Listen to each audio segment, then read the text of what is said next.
This is TradeFlow News, bringing you relevant news and insights from around the world. TradeFlow News, enabling trade for SMEs and economies worldwide. TradeFlow Capital Management celebrates 5 years of strong returns and SME success. To find out more, please visit www.tradeflow.capital. These are some of the key topics that we will be looking into in today's program.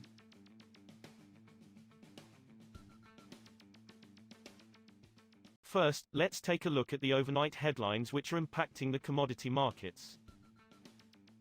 Chinese oil refinery throughput surged to a record in March, data showed on Tuesday, as refiners stepped up runs to capture strong export demand and build up inventories ahead of planned maintenance. Total refinery throughput reached 63.9 million tons, data from the National Bureau of Statistics showed, equivalent to 14.9 million barrels per day. That was up 8.8% from a year earlier. Throughput was 13.8 million barrels of oil per day in March 2022 and 14.36 million barrels of oil per day for the January to February period this year. Total first quarter throughput was 179.3 million tons, 5.2% higher than the 171.4 million tons in the same period last year. A commitment from the Group of 7 wealthy countries to phase out fossil fuels faster has been welcomed as a potential step towards a global deal for all countries to do the same, but is facing criticism for not matching the pledge with firm action. G7 countries' climate ministers on Sunday agreed, for the first time, to speed up their phase-out of the fossil fuel consumption causing climate change, although they did not set a firm date for doing this. In a joint statement at their meeting in Sapporo, Japan, the ministers agreed to accelerate the phase-out of unabated fossil fuels so as to achieve net zero in energy systems by 2050 at the latest. Moving on to the top news in the energy sector. Saudi Arabia's crude oil exports slipped more than 2% in February. Data from the Joint Organizations Data Initiative, JODI, showed on Monday. The country's crude exports fell to 7.46 million barrels per day, BPD, in February from 7.66 million barrels of oil per day in January. Meanwhile, the world's largest oil exporter's crude production was little changed at 10.45 million barrels of oil per day in February. Earlier this month, Saudi Arabia's energy ministry said that the kingdom is voluntarily cutting its oil production by 500,000 barrels per day from May until the end of 2023. Brazil's oil and gas production plunged 11.95% in March to 3.68 million barrels of oil equivalent per day, BOD, from a record high of 4.183 million BOD in February, regulator ANP said on Monday. Compared to a year earlier, output fell 3.75%, the data showed. The average production of oil alone in March also registered a significant drop of 12.76% compared to February, to 2.846 million barrels per day, BPD.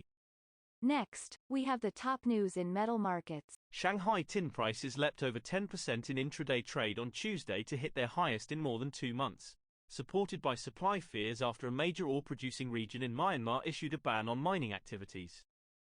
The most traded May tin contract closed up 7.3% at 222,700 yuan a ton, after earlier climbing as much as 10.5% to 229,490 yuan a ton, its highest since February 3. Benchmark 3-month tin on the London Metal Exchange rose 2.3% to $28,000 a ton at 0704 GMT, after rising as much as 3.9% to $28,440 a ton, a level unseen since February 3, earlier in the session. Dalian and Singapore iron ore futures climbed to 1-week highs on Tuesday, as better-than-expected economic growth in China for the March quarter boosted investor sentiment. China's gross domestic product grew 4.5% year-on-year, faster than 2.9% in the previous quarter, and beating analyst forecasts for a 4.0% expansion. The most traded September iron ore on the Dalian Commodity Exchange, DCE, ended daytime trading 2.08% higher at 784 yuan, $114.04 a ton. On the Singapore Exchange, the benchmark May iron ore was up 0.75% at $117.65 a ton, as of 0710 GMT. the highest since April 12. We will now look at the top news in the agricultural sector. Chicago wheat rose above $7 a bushel for the first time in nearly 3 weeks on Tuesday after a U.S. government report showed the condition of winter crop at an all-time low, and several Eastern European countries banned grain imports from Ukraine, raising global supply concerns. Soybeans edged higher on support from strong U.S. processing data, while corn firmed on slow pace of U.S. planting. The USDA's latest weekly crop progress report for the U.S. shows that the winter wheat crop condition remains poor due to extended drought conditions in major producing regions, Ng said in a note. That is all for today's news on commodity markets. Stay tuned to TradeFlow News as we continue to provide you with more updates. We also invite you to follow us on Twitter at TradeFlow News, which allows you to watch our program on your mobile device or desktop to receive information from there.